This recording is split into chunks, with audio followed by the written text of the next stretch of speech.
માટે કેવું છે માંગુ તમારા બધા માટે કઈ પણ માંગુ હા કે ના કેવી બહુ માંગુ હા તમે કયો એવું આપણે તમને તમારા સહારે ચાલવાનું છે કેવી બહુ માંગવી છે બોલો મને તો એવું સમજાણું છે કે આપણે તમારા બધાના દીકરા મોટા થઈ જાય એટલે બધાના દીકરાનું બાવડું તમારે વામન દાદાના હાથમાં સોંપી દેવાનું પછી ગોતી આવવાની જવાબદારી બરાબર ને એ દાદા અમારે લાંબી માથાકૂટમાં પડવું એની કરતા તમે ગોતી આવજો એમ તો મારે તમને બધાને કહેવું છે કે તમારા દીકરાની વહુ આવે તો એ કેવી આવે કે રોજ તમને બરાબર 2 વાગે ને એટલે એક્ટિવા ઉપર બેસાડે સેનામાં એક્ટિવા આવડતી હોય એવી જ વહુ મળે એક્ટિવામાં ઉપર બેસાડી અને બરાબર 2 વાગે એટલે તમને અહીંયા પરાંબા ભગવતી જગદંબાના ચોકમાં લઈ આવે એવી બહુ આપણે તમારા બધા માટે માંગવાની તો હું કહેવાનું માંગુ ને પાકું પાછળ વાળાને કોઈને નથી જોઈતા ને એવા હું હા કે ના બેમાંથી એકે નથી હા બોલતા કે નથી ના બોલતા બોલો તો હું કહેવાનું વહુ માંગવાના પણ કેવા વહુ માંગવાના कि मम्मी जी चलो चलो चलो चलो कथा मां चलो भजन मां चलो मम्मी जी चलो चलो चलो चलो कथा मां चलो भजन मां चलो अरे मम्मी जी चलो चलो चलो चलो कथा मां चलो भजन मां चलो मम्मी जी चलो चलो चलो चलो कथा मां चलो भजन मां चलो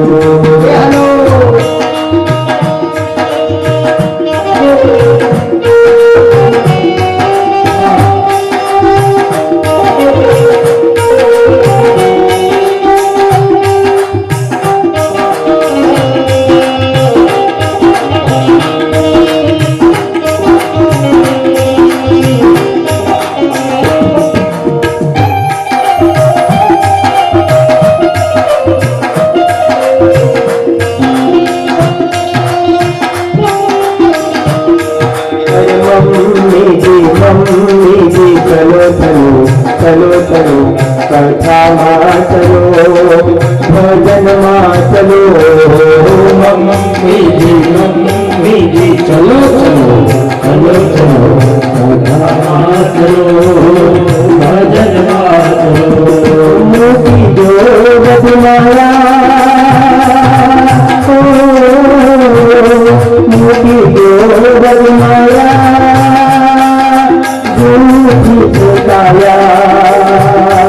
हरे हाथ में तेरी मोहर प्रभु तेरी माया मम्मी जी चलो चलो चलो चलो कथा मां चलो भजन मां चलो मम्मी जी चलो चलो चलो चलो कथा मां चलो भजन मां चलो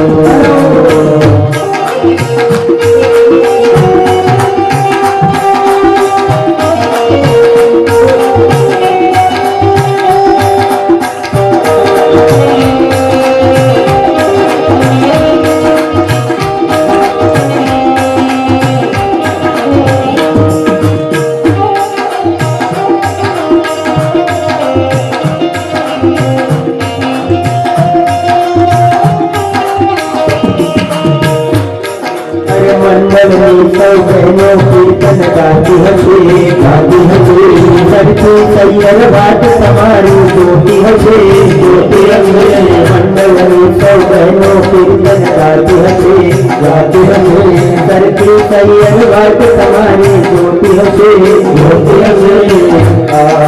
चप्पल थेली कशवा साथे लगे दो કેટલા વાગે વેવાયા કહી દો મોતી જો માયા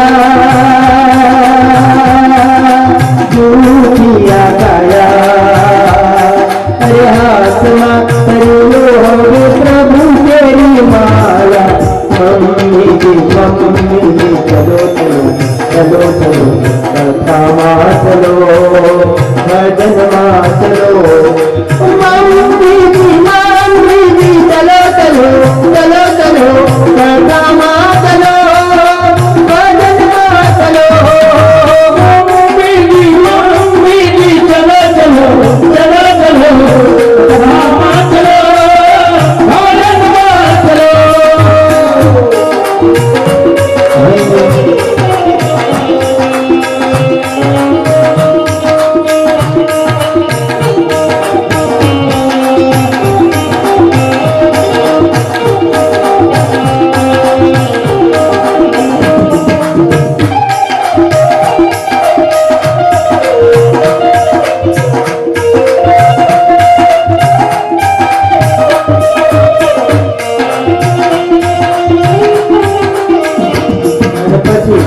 એવી બહુ શું કે છે કે મમ્મી તમારી ઉંમર હવે પાકી ગઈ બહુ ગઈ ને થોડી બાકી રહી ગઈ આજ ચાલો સગડી છોડી દો મુકેશ મંડળી હરી ભજનમાં જોડી દો ભજનમાં જોડી દો છોડી દો રજનાયા જૂઠિયા કાયા આત્મા કરીલો હરે પ્રભુ કેરી માયા મંગી ચલો ચલો ચલો ચલો કથામાં ચલો ભજનમાં ચલો મંગી ચલો ચલો ચલો ચલો કથામાં ચલો ભજનમાં ચલો હરે મંગી ચલો ચલો ચલો ચલો કથામાં ચલો ભજનમાં ચલો કથામાં ચલો ભજનમાં ચલો હરે કથામાં ચલો ભજનમાં ચલો કથામાં ચલો ભજનમાં ચલો. અરે ચપ્પલ થેલી ચશ્મા સાથે લઈ લેજો પણ કેટલા વાગે લેવા આવું કહી દેજો. સમજાય છે? હવે આવી ડાઈ ને ડબરી બહુ મળતી હોય તો કોણ ના માંગે બોલો. અહીંયા વેદવ્યાસજી સમજાવે છે કે બેટા પરણી જાઓ. સુખદેવજી મહારાજ માનતા નથી કે નહીં મારે હજી ભણવું છે. ત્યારે વેદવ્યાસજી કહેવા લાગ્યા કે કઈ વાંધો નહીં. તો મેં હમણાં એક લેટેસ્ટ પુરાણની રચના કરી છે જેનું નામ છે દેવી ભાગવત મહાપુરાણ. હું તમને દેવી ભાગવત મહાપુરાણ ભણાવું. અને આ દેવી ભાગવત એ પેલા ખાલી અર્ધ શ્લોકાત્મક જ હતું. અડધા શ્લોકમાં જ હતું દેવી ભાગવત. ક્યારે અડધા શ્લોકમાં હતું? કે જ્યારે ભગવાન બાલકૃષ્ણ મહાપ્રલય કાળની અંદર એક વડના પાનની અંદર ભગવાન બાલકૃષ્ણ સૂતા હોય છે. તમે આ ચિત્ર જોયું હોય તો એક પગ ઊંચો છે. આ ચિત્ર તમે જોયું હોય તો એ વટના પાનની અંદર બાલકૃષ્ણ સૂતા હતા. ત્યારે આ જગદંબાએ આવી અને બાલકૃષ્ણની રક્ષા કરી અને અડધો શ્લોક જેમ તમે તમારા લાલાને આલરડા સંભળાવો એમાં આખા જગતની માં બ્રહ્માંડ ભાંડોદરી આ પરાંબા એને આવી અને બાલકૃષ્ણના કાનની અંદર અડધો શ્લોક દેવી ભાગવતનો સંભળાવ્યો. અર્ધ શ્લોકાત્મક જ હતું આ દેવી ભાગવત પહેલા.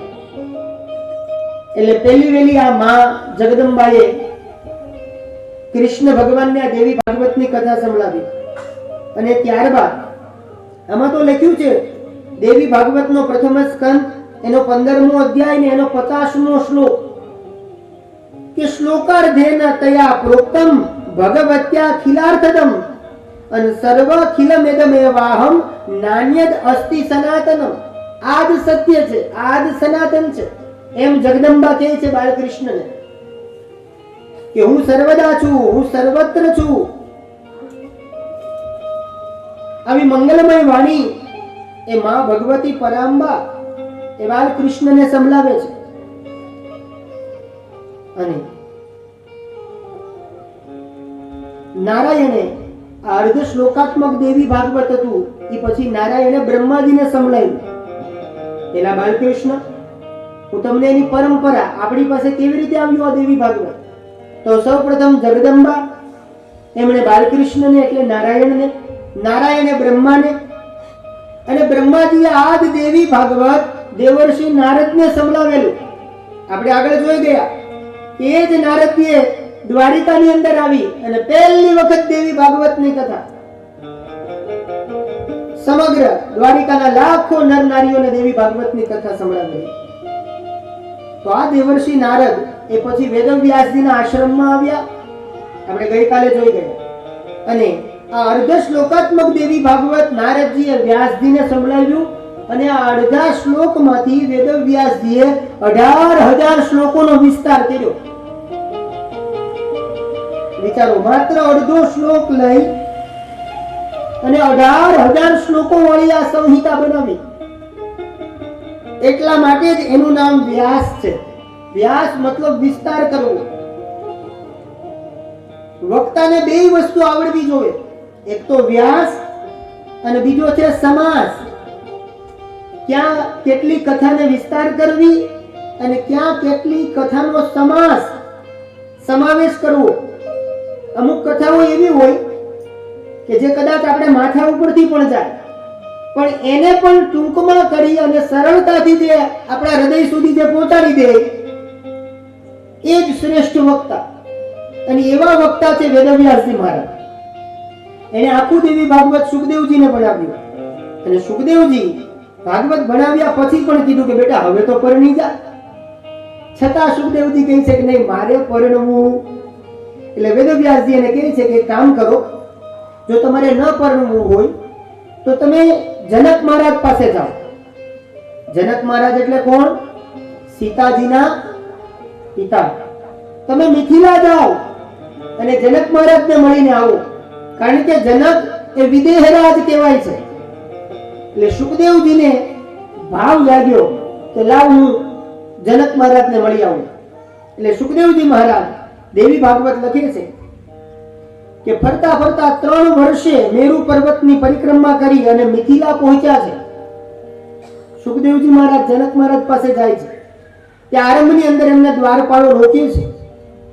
દ્વારપાળો સાથે શાસ્ત્રાર્થ કરી દ્વારપાળોને હરાવી અને સુખદેવજી મહારાજ આગળ પહોંચ્યા. જનક મહારાજની નગરીમાં જાય છે. જનક મહારાજ એને ગૃહસ્થાશ્રમ ધર્મની બધી વાતો સમજાવે છે અને એનાથી સુખદેવજી મહારાજ રાજી થાય છે, પ્રસન્ન થાય છે. અને પછી ત્યાંથી ગાંઠ વાળીને આવે છે કે હવે મારા બાપુજી કહે ને એટલું જ કરવું છે, એનાથી અધિક પણ નહીં, એનાથી ઓછું પણ નહીં. કેમ કે જનક મહારાજે બહુ બધી સારી સારી ધર્મ ગ્રંથોની વાતો સંભળાવી સુખદેવજી મહારાજને કે માતૃ આજ્ઞા ગરીયસી, પિતૃ આજ્ઞા ગરીયસી. માતા પિતા કહેતા હોય કે આપણા હિતમાં હોય. એટલે આ સૂત્ર સુખદેવજીએ પકડી લીધું અને ગાંઠ વાળી લીધી કે હવે હું પણ લગ્ન. અને સુખદેવજી મહારાજ 3 વર્ષે પાછા મેરુની પરિક્રમા કરી અને પાછા વેદવ્યાસજી મહારાજ પાસે પાછા પરત ફર્યા છે. અને આ બાજુ દેવી ભાગવત એનો પ્રથમ સ્કંદ, એનો 19મો અધ્યાય અને એનો 40મો શ્લોક. સુખદેવજી મહારાજના વિવાહ થયા છે. કોની સાથે વિવાહ થયા? જુઓ, ભાગવતજીમાં સુખદેવજી આવે એ વિરક્ત સુખદેવ છે, કેમ કે એ પાદ્મકલ્પની કથા છે અને આ સારસ્વત કલ્પની કથા છે. તમને વિચારે કે દાદા ભાગવતમાં તો ક્યાં આવું આવતું નથી. હવે હું તમને ઉદાહરણના દોર ઉપર સમજાવું કે તમારા ગામની અંદર આ બધા જે કઈ હું અહીંથી નામ બોલું ને બધા વામન દાદાના છે. એટલે કોઈને કોઈની ઉપર ન લેવું પાછું. હા, કદાચ તમારું આવી જાય, કેમ કે અહીંથી તો હું ગમે એ નામ નીકળે તો પાછું કોઈ આમ ગાંઠ ન વાળી લેવી. તો તમારા ગામની અંદર ખાલી એક જ મગન બાપા હોય એવું થોડું જરૂરી છે? 3 પેઢી પહેલા મગન દાદા હોય, એ મગન દાદા પરણી ગયા હોય અને એના પછી 1, 2, 3 પેઢી પછી ફરી પાછો કોઈ દીકરો જન્મે, એનું નામ પણ તમે મગન રાખો અને ઈ ના પાડે તો? એટલે આ એવી વાત છે. અહીંયા સમજાય છે ને? પેલી પદ્મકલ્પની કથા છે અને આ સારસ્વત કલ્પની કથા છે. આ કલ્પની અંદર જગદંબાનો મહિમા વધારે હતો એટલા માટે આવી કથા લખાઈ છે. પણ અહીંયા સુખદેવજી મહારાજ એના વિવાહ થયા છે અને દેવી ભાગવતમાં વેદવ્યાસજી લખે છે કે પિતૃનામ સુભગા કન્યા પીવરી નામ ચ સુંદરી શુકસ્થકાર પત્ની ત્વામ યોગ માર્ગ સ્થિતોપી પિતૃનામ સુભગા કન્યા પીવરી નામ ચ સુંદરી પિતૃનામ સુભગા કન્યા પીવરી નામ ચ સુંદરી. પિતૃઓની કન્યા જેનું નામ છે પીવરી, પિતૃનામ સુભગા કન્યા, એ પિતૃઓની એક કન્યા જેનું નામ છે પીવરી, અને પીવરી સાથે સુખદેવજી મહારાજના વિવાહ થાય છે. સુખદેવજી મહારાજના ગૃહસ્થ જીવન આગળ વધ્યું, એમના લગ્ન થયા. સુખદેવજીના લગ્ન થયા એટલું નહીં, 4 દીકરાઓ થયા અને 1 દીકરી પણ થઈ. દાંપત્ય જીવનની વાટિકાની અંદર 4 પુષ્પો ખીલ્યા, એટલે કે 4 દીકરાઓ અને 1 દીકરીનો જન્મ થયો સુખદેવજી અને પીવરી દ્વારા. એના નામ પણ અહીંયા લખ્યા છે. 4 દીકરાઓ કૃષ્ણ, ગૌરપ્રભ, ભૂરી અને દેવશ્રુત, આવા 4 દીકરાઓ થયા છે. અને 1 દીકરી જેનું નામ છે કીર્તિ. અને સમય જતા દીકરી મોટી થાય એટલે પછી ક્યાંક વર તો ગોતવા જ પડે. જે સુખદેવ ના પાડતા હતા હવે એ વર ગોતવા માટે મહેનત કરે છે. એટલે દીકરી મોટી થઈ કીર્તિ, એટલે એ કીર્તિના વિવાહ બિભરાડના પુત્ર અણુની સાથે એ કીર્તિના વિવાહ કરવામાં આવ્યા છે. અને ત્યારબાદ સુખદેવજી મહારાજ પોતાની બધી જ ફરજો પૂર્ણ કરી અને જ્યારે વાનપ્રસ્થ ધર્મ એટલે કે સંન્યાસ જ્યારે સુખદેવજીએ ગ્રહણ કર્યો અને જગદંબાનું ચિંતન કરવા લાગ્યા. અને શું કહે છે સુખદેવજી મહારાજ? પરા અંબાનું ચિંતન કરે છે, જગદંબાનું ભજન કરે છે, જગદંબાનું ચિંતન કરે છે. સુખદેવજી વિચાર કરવા લાગ્યા. સુખદેવજીને સાચી સમજણ આવી ગઈ કે આ દુનિયાની અંદર સાચું હોય તો એમાં અંબાનું નામ છે, બાકી બધું મિથ્યા છે. અને આ બાજુ સુખદેવજીએ નક્કી કરી લીધું કે હવે જીવવું તો એમાં અંબાના નામ સાથે, અને હવે મહાપ્રયાણની યાત્રા કરવી તો પણ માં અંબાના નામ.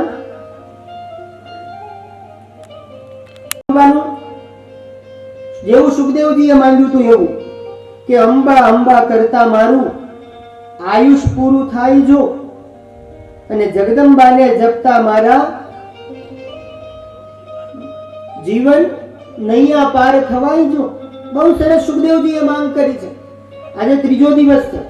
આપણે બધા આજે અંબે માને પ્રાર્થના કરવાની કે હે માં અંબા, અત્યાર સુધી તમારા નામ લીધા વગરના જેટલા પણ અમારા દિવસો ગયા છે ને, કારણ કે અત્યારે તો આ હાઈફાઈ અને વાઈફાઈ નો જમાનો છે. આ સમજાય તો આ કેવો જમાનો છે? હાઈફાઈ અને વાઈફાઈ. બોલો, કોઈને મોબાઈલ વગર હાલતું. અને 1 દી પહેલા તો આમ નેટ કરાવી નાખ્યું હોય, પૂરું થાય નહીં પહેલા તો. સમજાય છે? તો અહીંયા મારે તમારે પ્રાર્થના કરવાની છે આપણે બધાએ કે અમારા પણ હે પરાંબા, જેટલું આજ દિન સુધીમાં અમે જેટલું જીવન જીવ્યા, તમારા નામ લીધા વગરના અમારા જેટલા પણ દિવસો ગયા છે ને, એ દિવસોને અમારા આયુષ્યમાં ગણતા તો એટલું વધારે જીવવા મળે અને એટલી કથાઓ વધારે કરવાનો અવસર મળે. વાલા, હું તો મારા સ્વાર્થ માટે કહું છું, તમારી ખબર નથી. સમજાય છે? તો હું માંગવાનું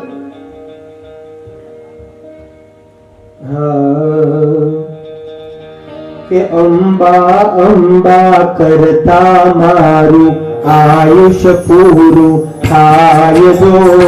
અંબા અંબા કરતા મારું આયુષ પૂરું થાય જો. અંબા અંબા કરતા મારું આયુષ પૂરું થાય જો. અંબા અંબા કરતા મારું આયુષ પૂરું થાય જો.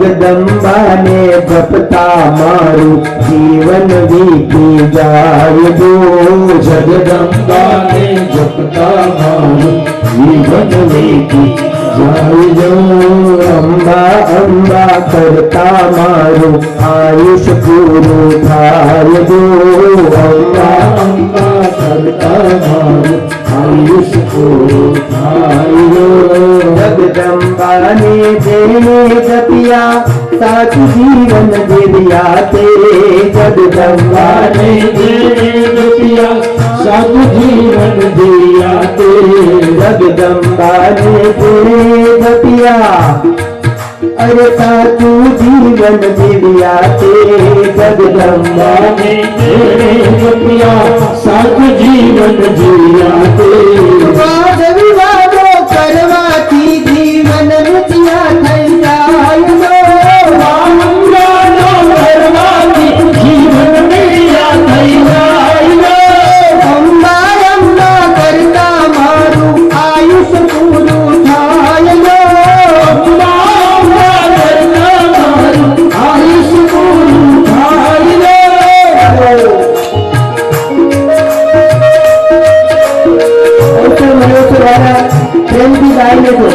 અંબાને કહેવાનું કે હે ફરા અંબા અને જેને જેને અંબે માનું ભજન કર્યું એને શું શું મળ્યું અને અંબે માનું ભજન મને તમને જીવનમાં શું આપે એ આ ભજનમાં લખ્યું છે.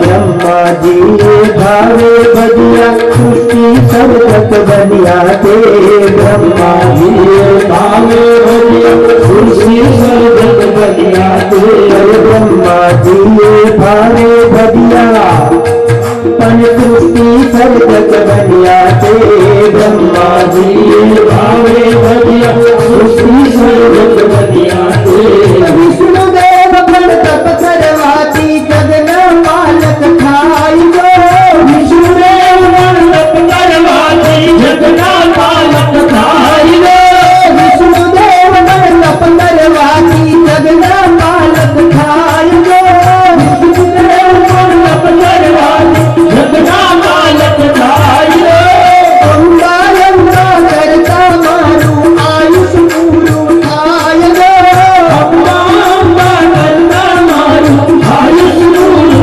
खाई दो हेलो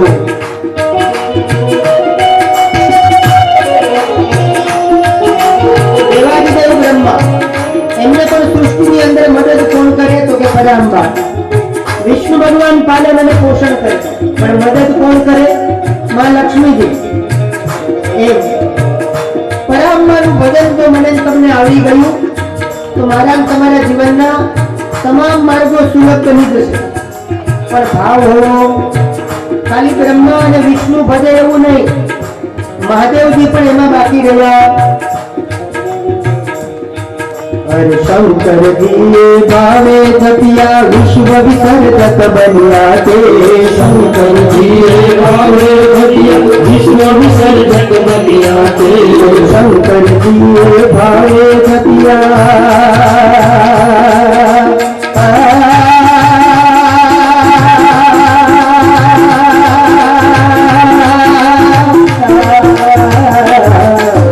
शंकर जी भावे जपिया विश्व विसर्जक बनिया ते शंकर जी भावे जपिया विश्व विसर्जक बनिया ते इंद्रदेव पण तप करवाती स्वर्गन स्वामी थाय दो इंद्रदेव पण तप करवाती स्वर्गन स्वामी थाय दो इंद्रदेव पण तप करवाती स्वर्गन स्वामी थाय दो इंद्रदेव पण तप करवाती स्वर्गन स्वामी थाय दो अम्बा अम्बा करता मारू आयुष पूरो थाय दो अम्बा अम्बा करता मारू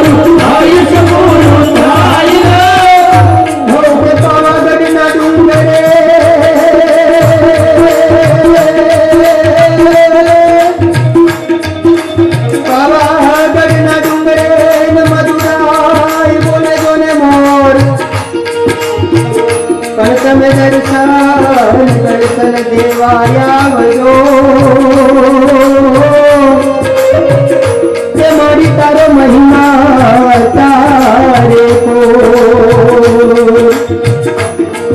अरे अम्बा अम्बा करता मारो आयुष गुरु थारो अम्बा अम्बा करता मारो आयुष गुरु थारो अम्बा अम्बा करता मारो आयुष गुरु थारो अम्बा अम्बा करता मारो आयुष गुरु थारो अम्बा अम्बा करता मारो आयुष पूरो થાય જો જેને જેને માં ભગવતી ભગવતી અંબાનું ભજન કર્યું વાલા પછી બ્રહ્માજી હોય એટલા માટે આપણે આરતીમાં ગાઈએ તે રસે તુલજા રૂપ ગઈકાલે પણ મેં કીધેલું આ પરઅંબા ભગવતી જગદંબા આ મહામાયાનું ચરિત્ર ખૂબ દિવ્ય છે વાલા અને આ બાજુ સુખદેવજી મહારાજ પોતાનું શેષ જીવન મેરુ પર્વતની પુનઃ પાછી પરિક્રમા કરી અને દેવી ભાગવતમાં એમ લખ્યું છે કે જેમ એક પક્ષી ઉડે એમ સુખદેવજી મહારાજે ઉડાન ભરી છે. ઉડાન ભરી અને છેલ્લે માં અંબાનું એક ધામ છે જેનું નામ છે મણિદ્વીપ ધામ. આજે છેલ્લે માં ભુવનેશ્વરી ક્યાંથી આવવાના છે? મણિદ્વીપ ધામની અંદરથી નીચે ઉતરવાના છે. આ કોઈને નહીં ખબર હોય. ઠાકોરજી તો કે સાકેત ગૌલોક આપણને બધાને ખબર છે ઠાકોરજી ક્યાં રહે છે. મહાદેવજી તો કે કૈલાસ, બરાબર ને? પણ માતાજી ક્યાં રહે? આપણે બોલીએ ખરા કે ભાઈ ગબ્બરમાં પાવાગઢમાં, પણ મૂળ માં જગદંબા પરાંબા એનું મૂળ સ્થાન જો કોઈ હોય તો એ દેવી ભાગવતમાં બતાવ્યું જેનું નામ છે મણિદ્વીપ ધામ. અને છેલ્લા દિવસે વર્ણન આવશે કે મણિદ્વીપ ધામ કેવું લાગે છે. તો એ મણિદ્વીપ ધામની અંદર સુખદેવજી મહારાજ જાય છે અને આ બાજુ વેદવ્યાસજી હવે આશ્રમની અંદર એકલા પડ્યા એટલે પોતાના જે 4 શિષ્યો હતા અંગિરા, વૈશંપાયન, જૈમિની, પૈલ ઋષિ એ ચારેયને વેદોની રચના કરી અને અલગ અલગ દિશામાં વેદના પ્રચાર પ્રસાર માટે મોકલે છે. આ કથા બતાવી અને ત્યારબાદ વેદવ્યાસજી મહારાજ હવે આશ્રમની અંદર એકલા પડ્યા છે. એટલે આજ વેદવ્યાસજીને પોતાની માતા સત્યવતી માની યાદ આવી છે અને આ સત્યવતી માતાની યાદ કરતા વેદવ્યાસજી ધીમે ધીમે ધીમે કરતા કરતા યમુના નદીના કિનારે આવ્યા. તો કોઈકે એમને વાત કરી કે તમારી માતા એના વિવાહ શાંતનુ રાજા સાથે થયા. હવે અહીંયાથી દેવી ભાગવત મને તમને મહાભારત તરફ લઈ જાય છે. કારણ કે પહેલી વહેલી દેવી ભાગવતની કથા કોણે કરાવડાવી એના માટે થઈ અને અહીંયા મહાભારતની થોડીક કથાને યાદ કરી છે. દેવી ભાગવત પણ એવું શાસ્ત્ર છે કે એની અંદર ભાગવત પણ છે, મહાભારત પણ છે, તમામ પુરાણોનો સાર દેવી ભાગવતની અંદર છે. એટલા માટે અહીંયા થોડીક કથા એ મહાભારતની આપવામાં આવી છે. ભાગવતમાં તમને જેટલા જેટલા પ્રશ્નો થાય અથવા મહાભારતમાં જેટલા જેટલા પ્રશ્નો થાય એના જવાબ તમને દેવી ભાગવતમાં મળે. કે ભાઈ હવે આ શાંતનુ છે તો એના 2 વિવાહ કેમ થયા? સત્યવતી અને માં ગંગા એની વાત હવે અહીંયા બતાવી છે.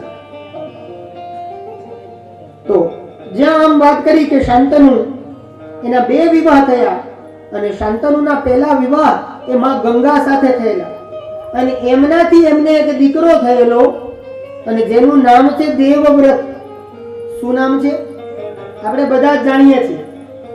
આ શાંતનુ અને માં ગંગા આમ જ્યાં વાત કરી એટલે શૌનકાદિક ઋષિએ પ્રશ્ન કર્યો કે બાબા તો હવે અમને એ કથા તમે વિસ્તારથી સમજાવો કે આવી બાબત કેમ બની? ગંગાજીએ કેમ શાંતનુ સાથે વિવાહ કર્યા? એટલે આ બાજુ શાંતનુને કથાને યાદ કરતા શાંતનુ એના વિવાહ થયા અને આગળ જતા શાંતનુને ત્યાં 2 પુત્રો થયા. એનું નામ છે ચિત્રાંગદ અને વિચિત્રવીર્ય. આ મહાભારતની કથાને યાદ કરી છે. 2 દીકરાઓ થયા ચિત્રાંગદ અને વિચિત્રવીર્ય. એમાં ચિત્રાંગદ એ ગંધર્વો સાથે યુદ્ધ કરવા માટે જાય છે. 3 વર્ષ સુધી લડ્યા, પણ અંતે વીર ગતિને પ્રાપ્ત થયા. કશું ચાલ્યું. અને આ બાજુ ચિત્રાંગદ અને વિચિત્ર વીર્ય કોઈ સમય પહેલા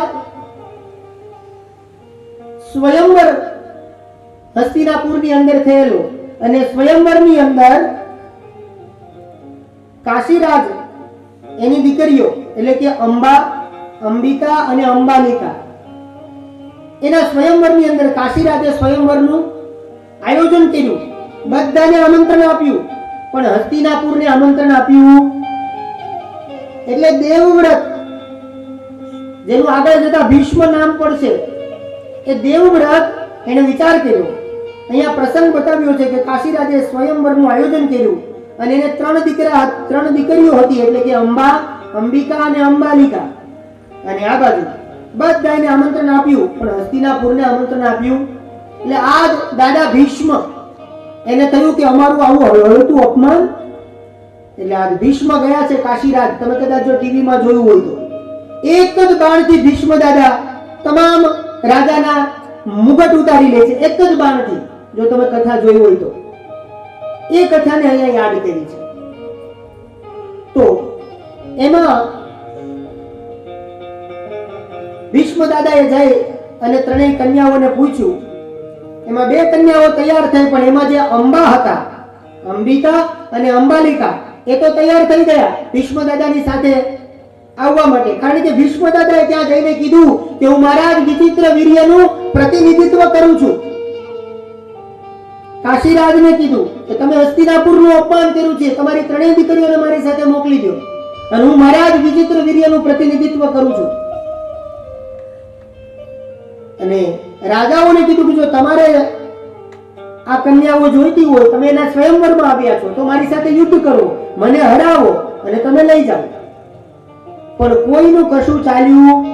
જો તમે કથા જોઈ હોય તો એક બાણથી આ બાજુની લાઈન અને એક બાણથી પેલી બાજુની લાઈન, બધાયના મુગટ ઉતારી અને ભીષ્મએ કાશીરાજના ચરણમાં ધરી દીધા.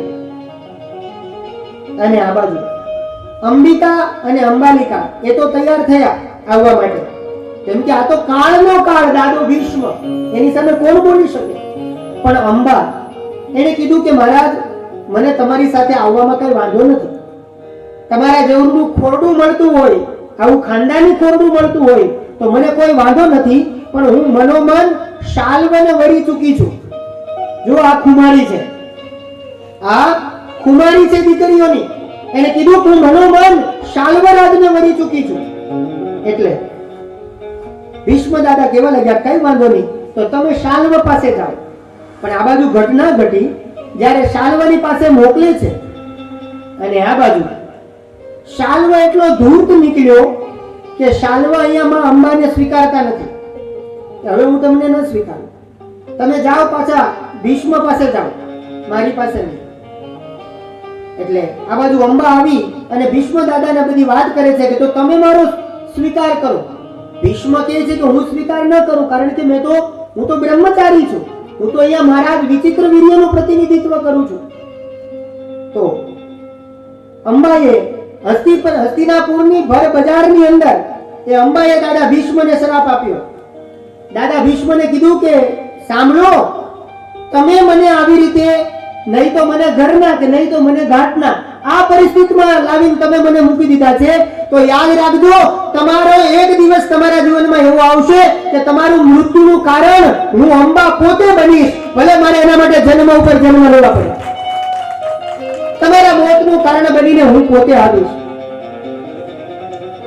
આ બાજુ અંબા ત્યાંથી નીકળી ગયા કે હું તમારા શાપનું મૃત્યુનું કારણ બનીશ. અને આ બાજુ અંબા વનમાં ગયા. વનમાં જઈને એને મહાદેવજીનું તપ કર્યું. મહાદેવજી પ્રસન્ન થયા અને મહાદેવજી પાસે માંગ્યું કે મારે જન્મ ઉપર જન્મ ભલે લેવા પડે, પણ મારે આ ભીષ્મ સાથે વેર વાળવું છે. મહાદેવજી એને વરદાન આપ્યું અને બીજા જન્મની અંદર આ અંબા એ શિખંડી બને છે. કોણ બને છે? શિખંડી. અને જો તમે જોયું હોય તો મહાભારતનું જે યુદ્ધ થતું હતું એટલે આ દાદા ભીષ્મ એટલે કાળના પણ કાળ. 18 દિવસના યુદ્ધમાં અહીંયા લખ્યું છે અને મહાભારતમાં તો આ કથા વિસ્તારથી છે. 18 દિવસના યુદ્ધમાં 10 દિવસ સુધી આ ધોળી દાઢી વાળો દાદો એ યુદ્ધમાંથી હલતો નથી, ટસતો મસ થતો નથી. એટલી બધી તાકાત દાદા ભીષ્મની. કોણ મારી શકે એને? અર્જુન પણ ગભરાય છે કે હવે આ દાદા ભીષ્મનો કઈક તાગ કાઢવો. અને ત્યારે શિખંડીનો પ્રવેશ થાય છે. આ બધી માયા કોણ કરાવે છે? અને બધું આવડે. કૃષ્ણ એક એવા દેવ છે, આમાં નથી પણ મને વાત યાદ આવે છે તો તમને સમજાવું.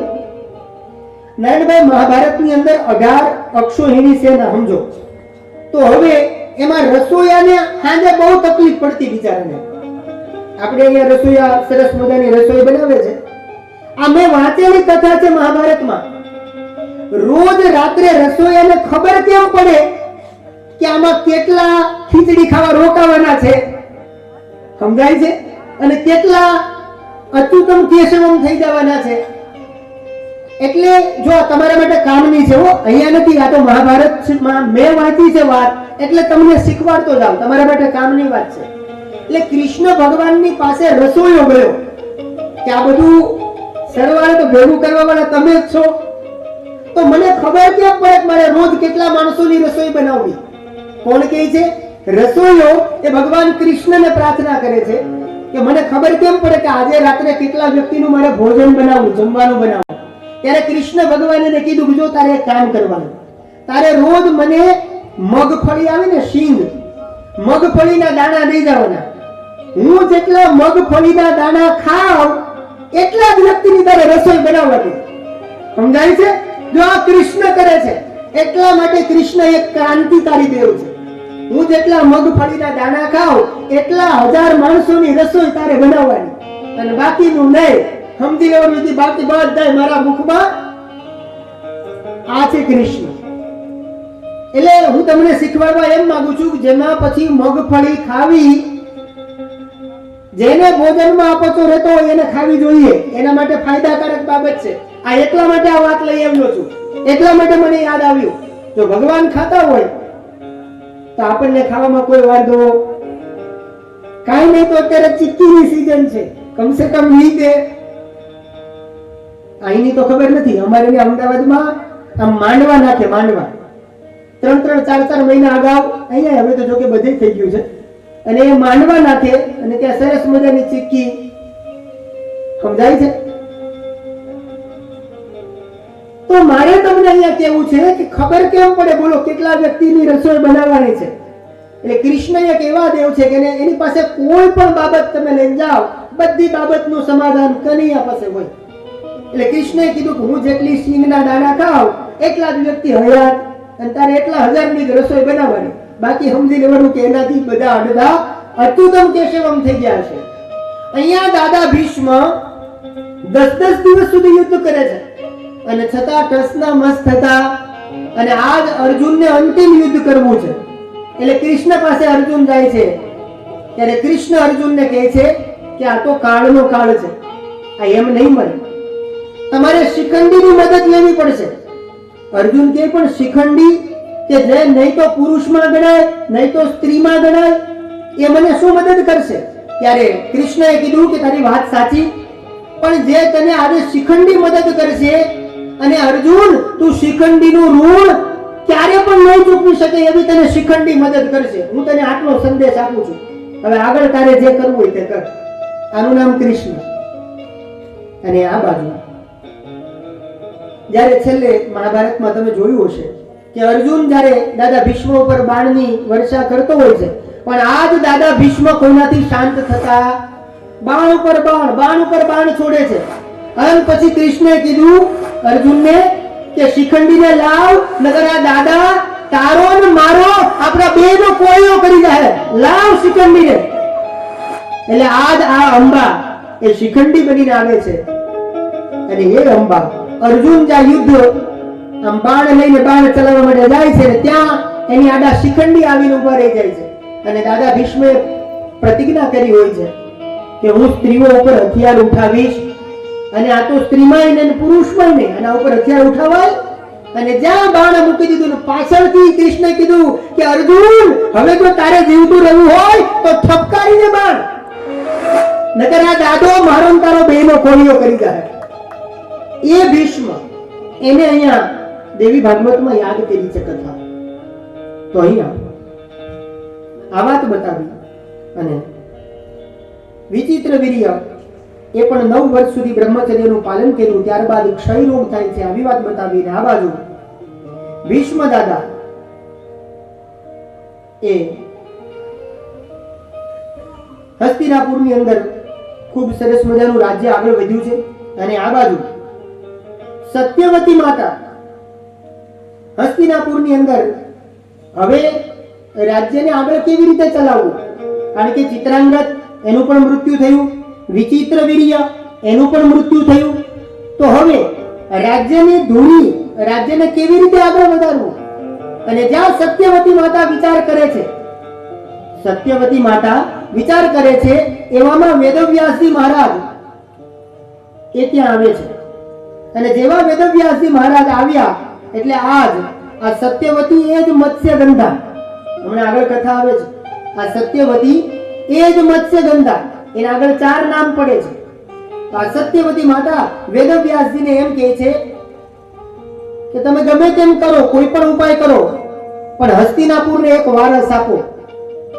વ્યાસજી વિચાર કરવા લાગ્યા કે હું ભલા ઋષિ, હું આ કેમ કરી શકું? એટલે વેદવ્યાસજી વિચાર કરવા લાગ્યા કે શું કરવું.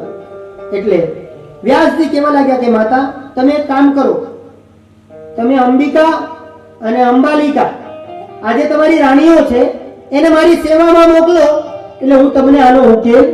અને આ બાજુ વેદવ્યાસજી મહારાજે અહીંયા નિયોગ પદ્ધતિ બતાવી છે, નિયોગ પદ્ધતિ.